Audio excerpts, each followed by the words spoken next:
On the eve of La Gethsemane, veille de Gethsémané et du Calvaire, Jésus a rassemblé ses apôtres pour un dernier moment sacré. Le lieu était la salle haute de la maison d'un disciple à Jérusalem, et c'était la période de la Pâque. Sous leurs yeux se trouvait le dernier repas de la Pâque, comprenant l'agneau du sacrifice, du vin et du pain sans levain, emblème de la délivrance d'Israël de l'esclavage et de la mort, et de la rédemption qui devait avoir lieu. À la fin du repas, Jésus a pris le pain, l'a béni, l'a rompu et l'a donné à ses apôtres, en disant « Prenez, mangez, ceci est mon corps qui est donné pour vous.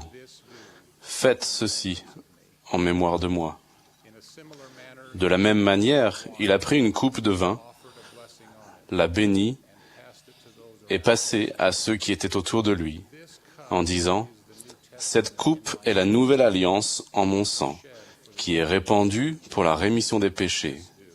Faites ceci en mémoire de moi. » De cette façon simple mais profonde, Jésus a institué une nouvelle ordonnance pour le peuple de l'Alliance de Dieu. Le sang des animaux ne devait plus être répandu, ni leur chair consumée, pour annoncer le sacrifice rédempteur d'un Christ qui devait venir.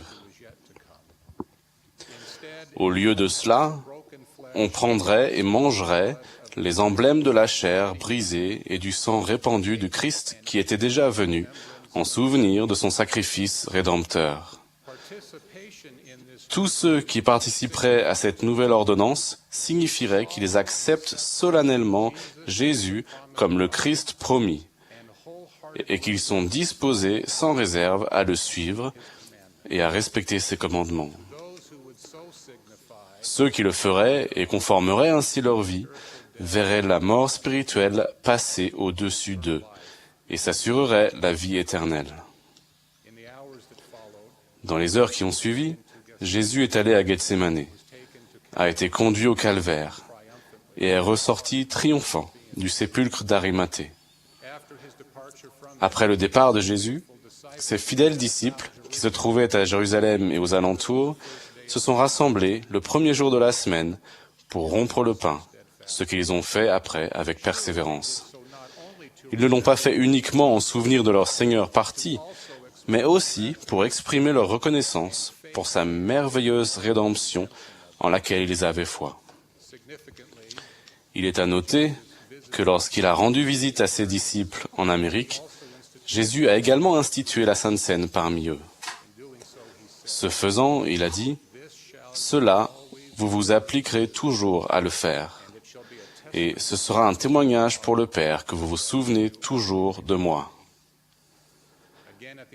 De même, au début du rétablissement, le Seigneur a de nouveau institué la Sainte Seine, nous donnant des instructions similaires à celles qu'il avait données à ses premiers disciples. L'ordonnance de la Sainte Seine a été décrite comme étant l'une des ordonnances les plus saintes et les plus sacrées de l'Église. Elle doit devenir plus sainte et plus sacrée pour chacun de nous. Jésus-Christ lui-même a institué cette ordonnance afin que nous nous souvenions de ce qu'il a fait pour nous racheter et pour nous enseigner comment nous pouvons bénéficier de sa rédemption et ainsi vivre de nouveau avec Dieu. En prenant le pain rompu, nous indiquons que nous nous souvenons du corps physique de Jésus-Christ, corps qui a été tourmenté de douleurs, d'afflictions et de tentations de toutes sortes. Corps qui a porté un fardeau de tourments au point de saigner à chaque pore. Corps dont la chair a été déchirée et dont le cœur a été brisé à la crucifixion.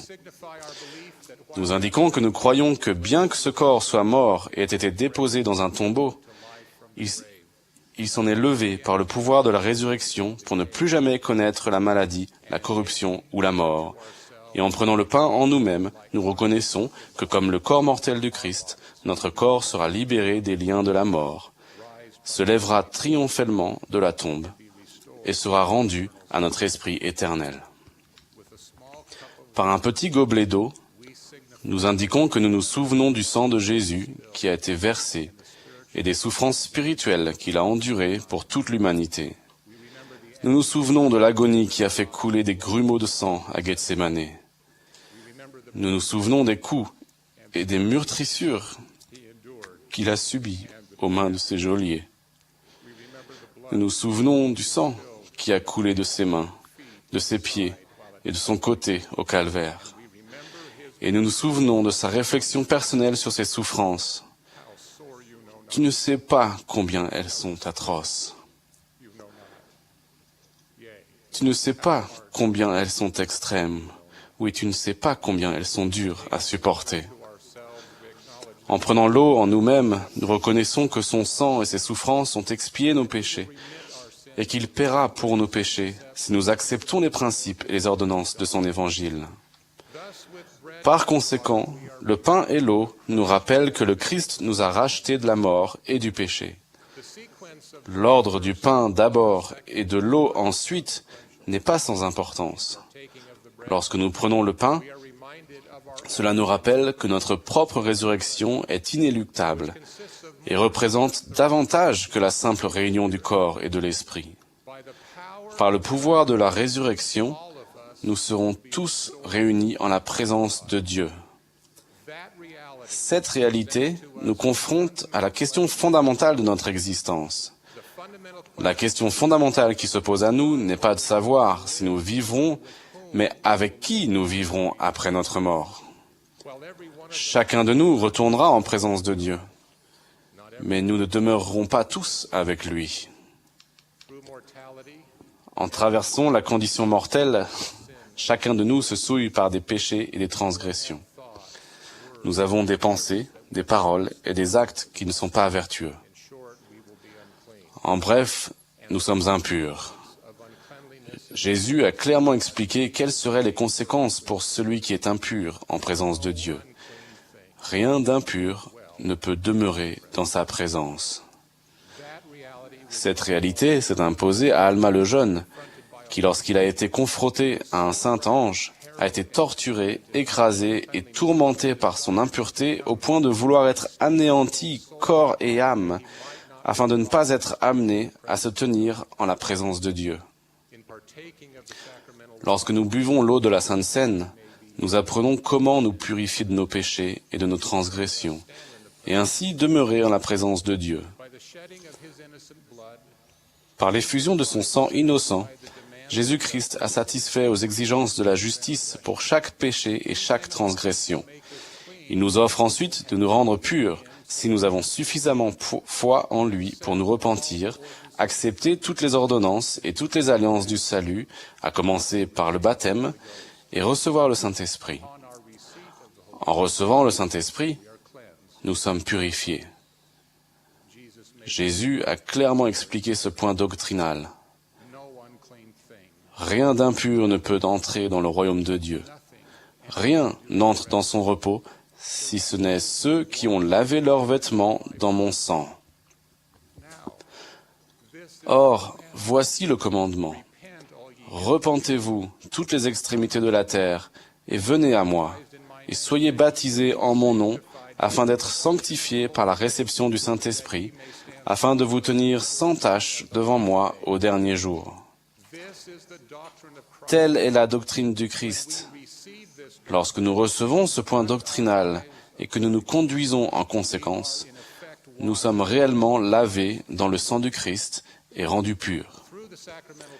Les prières de Sainte Seine nous permettent d'exprimer notre acceptation de ce point de la doctrine du Christ et notre engagement à vivre en accord avec lui. Dans cette prière à Dieu, notre Père éternel, nous déclarons que nous nous souviendrons toujours de son Fils précieux. Premièrement, nous témoignons de notre volonté de nous souvenir.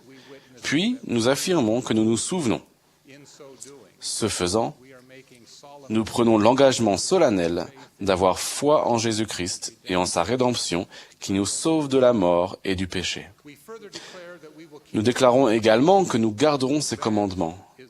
C'est un engagement solennel de nous repentir.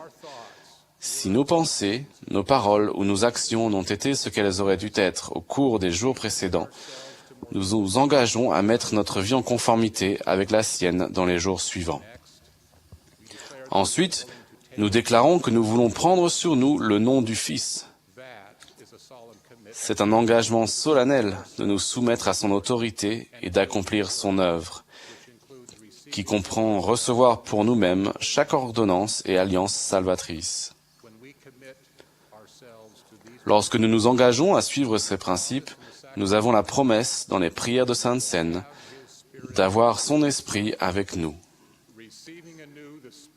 C'est une bénédiction suprême que de recevoir de nouveau l'Esprit, car l'Esprit est l'agent qui nous purifie du péché et de la transgression. Frères et sœurs, l'événement le plus important dans le temps et l'éternité est l'expiation de Jésus-Christ. Celui qui a accompli l'expiation nous a donné l'ordonnance de la Sainte Seine, non seulement pour nous aider à nous souvenir de toutes les bénédictions de cet acte suprême de grâce, mais aussi pour nous aider à les mériter. Si nous participons régulièrement et sincèrement à cette ordonnance sacrée, cela nous aide à accepter et à vivre la doctrine du Christ après le baptême et ainsi à poursuivre et achever le processus de sanctification. En effet, l'ordonnance de la Sainte Seine nous aide à persévérer fidèlement jusqu'à la fin et à recevoir la plénitude du Père de la même façon que Jésus l'a reçue, grâce sur grâce. Je rends témoignage du pouvoir de Jésus-Christ qui nous rachète tous de la mort et du péché, et du pouvoir des ordonnances de sa prêtrise, dont la Sainte Seine, qui nous prépare à voir la face de Dieu, oui, le Père, et vivre.